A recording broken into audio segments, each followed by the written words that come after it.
Hola, pues ahora quiero conversar nada más rápidamente en el tema de qué tiene que ver la oración, qué tiene que ver, qué momento histórico, qué significa o cómo veo yo que podemos estar en una disyuntiva que puede ser muy benéfica para el cristianismo, pero también puede ser muy catastrófica si no tenemos la precaución o el cuidado suficiente.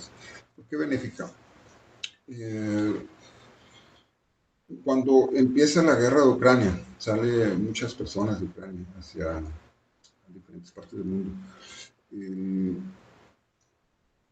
Además son bien recibidos, independientemente si es porque sean güeros o no güeros, o porque sean europeos o no europeos, o lo que sea, son bien recibidos. Ahora, pero también hay otra cosa muy interesante. La cultura hebrea sobrevive fuertemente en la cultura de Ucrania y de Rusia. ¿Sí? Eh, Particularmente el concepto que a mí se me antoja clave dentro de la cultura hebrea y es,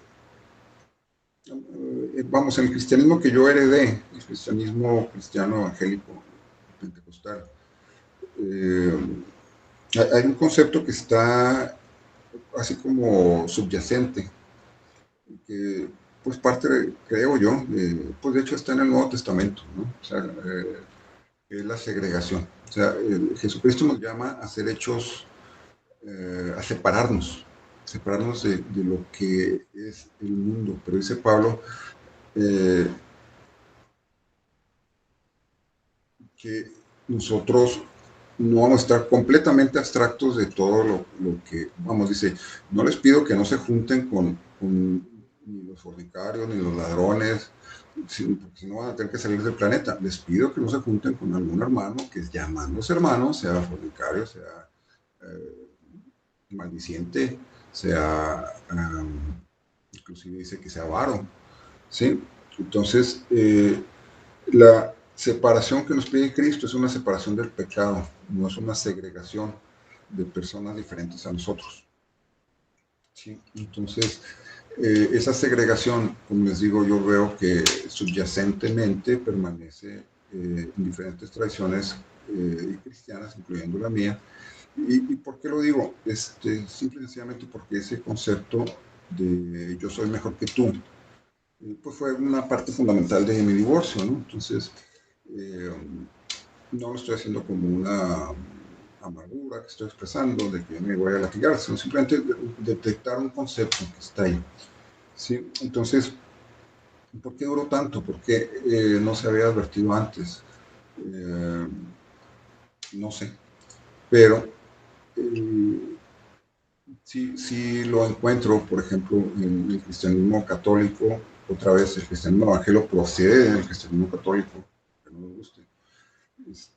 Pero en el año 300, Constantino hace un concilio y deja fuera a los judíos. O sea, básicamente lo mismo que hace Pedro en el libro de Gálatas, donde Pedro nada más quería juntarse con los judíos y quiere dejar aparte a los gentiles, ¿no?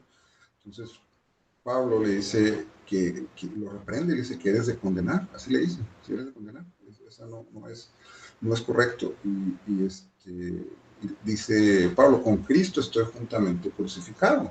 Ya no vivo yo, vivo Cristo en mí. O sea, si mi hermano está crucificado con Cristo, pues ¿qué crees? Ahí estoy yo junto con él. O sea, aunque sea gentil, aunque sea católico romano, aunque sea ortodoxo ruso. Si él está crucificado con Cristo, yo estoy crucificado con él. Cristo vive en cada uno de los seres humanos y cada uno de los seres humanos estamos incluidos en esa crucifixión. ¿Okay? Entonces, pero les digo, sin embargo, en el año 300 se excluyó a los judíos. Cuando sucede la reforma en los 1300, perdón, 1500, 1400, empiezan a ver la reforma. No se extirpa esa situación. Número uno, ni siquiera era tan necesario porque los judíos eran un grupo muy disperso, ¿me explico? O sea, me refiero, no era tan visible. Sí, entonces ahora en 1948 vuelve la nación de Israel a fundarse y la cultura hebrea empieza a revivir, o sea, inclusive el idioma hebreo era un idioma muerto, no existía visiblemente, no hay un grupo que lo hacía, lo tiene que reconstruir, ¿no? Entonces, les compartía que en una clase nos daban el significado de esta palabra lavar, que yo creo que esa palabra tiene mucho que ver con el concepto de oración, porque lavar significa palabra, ¿sí? Y hay 3 pictogramas aquí, que es la escritura, vamos a decir, más antigua, hay otra escritura más moderna que no es pictográfica. Pero en esta escritura hay 3 símbolos. El primero significa una puerta, el segundo significa un aposento, el tercero significa una persona, una cabeza, ¿sí? Entonces, D, B, R. Entonces, de entrada, me dice a mí que el idioma griego y luego el idioma latino, luego el idioma español, tiene más del idioma hebreo de lo que nosotros sabíamos. Entonces, esta puerta para mí se parece a una D, esta R, pues para mí se parece a una R, ¿sí?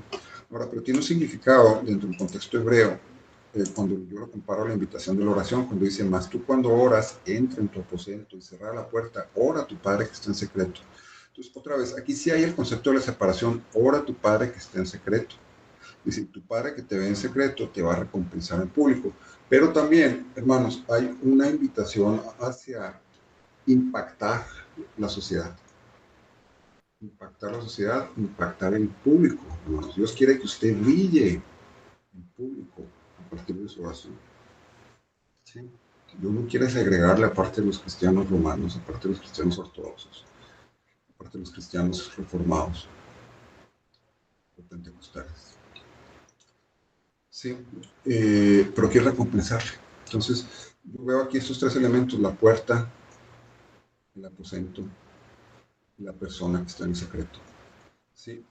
Ahora, me parece importante culturalmente que el cristianismo ortodoxo, otra vez yo no soy ortodoxo, soy cristiano evangélico pentecostal, o sea, con ese grupo me identifico, ¿verdad? He estado muchos años también dentro de iglesias bautistas y también me identifico emocionalmente, aunque teológicamente somos un poquito diferentes. Vamos, son mis hermanos, les amo, yo los veo, cuando dice Padre Nuestro, yo veo como que ellos son padres, ellos y nosotros, ¿verdad? Todos ellos. Pero bueno, lo que les quiero decir es que en el cristianismo ortodoxo, en el año, bueno, en el siglo XI, el príncipe Volodymyr, él va y busca hacia afuera, ¿sí? Y se trae de Constantinopla la tradición ortodoxa griega, ahora es Estambul, ¿sí? En Turquía. Entonces, lo que les quiero decir es que en el siglo III, la iglesia excluye, en el siglo XI, alguien de afuera dice, enséñenme a hacer esta religión nueva, ¿me explico? Entonces lo que les quiero decir es que este concepto de segregación no está tan arraizado en la cultura ucraniana, rusa, eh, eslava, como está en la cultura católica romana y evangélica. O sea, ustedes lo pueden ver, ¿no? O sea, republicano y demócrata. O sea, les digo, en el caso de mi divorcio, yo soy pentecostal, entonces yo soy considerado un cristiano inferior a tú que eres bautista, ¿sí? Entonces, eventualmente eso fue un colapso. Me tomó años ver que esa fue la gran diferencia. O sea, es lo mismo que sucedió en la Segunda Guerra Mundial. De hecho, Hitler, obviamente no estoy diciendo que sea cristiano, pero sí que utilizó un argumento que viene desde la Reforma, donde dice, los judíos ya no pertenecen pues a la sociedad, básicamente. Entonces, yo sé que está duro y a lo mejor no lo voy a compartir con mucha gente, pero lo que les quiero decir es que la cultura ucraniana, la cultura rusa, integra muchos miembros de la cultura hebrea y además los combina con el concepto del cristianismo. Entonces ahora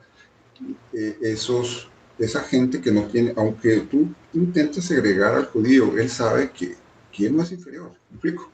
O sea, independientemente de que crea que es superior y que a lo mejor tampoco es correcto, ¿no? Porque se vuelve otra segregación, pero sabe que no es, o sea, sabe que su contexto tiene un mensaje para el mundo, ¿sí?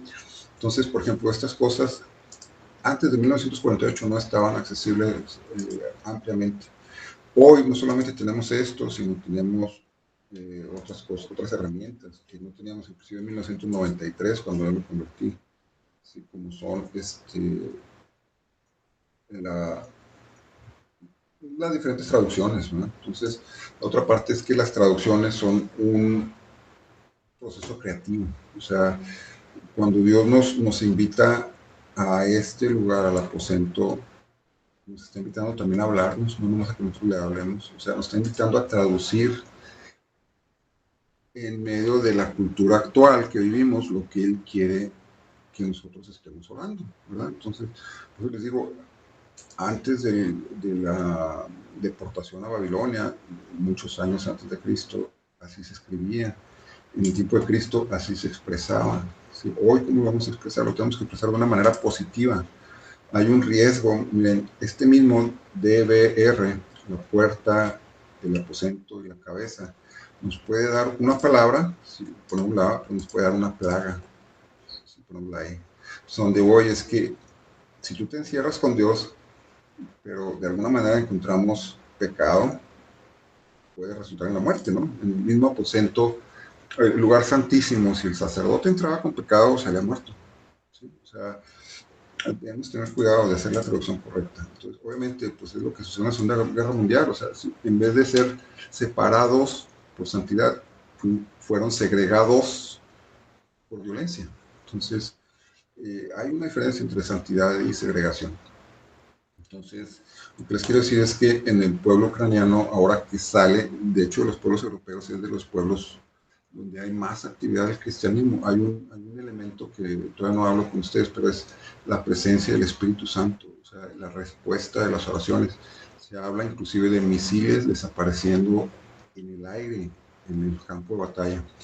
Sí, o sea, naves que se quedan sin diésel a media travesía en el mar. O sea, respuestas a las oraciones. Por eso les digo que nosotros vayamos al secreto de Dios, que Él nos recompensa en público, va a traer más fe a más gente. O sea, otra vez, 1 Timoteo 2, porque Dios quiere que todos los hombres sean salvos. O sea, nosotros no podemos excluir a nadie, ni al agresor, que Dios le va a mostrar que Él quiere que se arrepienta, ni al agredido, que por ser agredido ya soy víctima.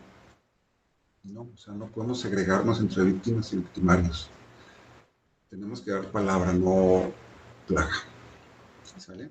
Y tenemos que dar vida. Por eso los invito a ser conscientes de que sí vamos a hablar del pecado como pecado, pero tenemos que hablar del prójimo como que es alguien que Jesucristo anhela. O sea, la humanidad de Cristo me dice que todo ser humano es valioso. Todo ser humano es valioso porque Cristo es un ser humano. Así es así.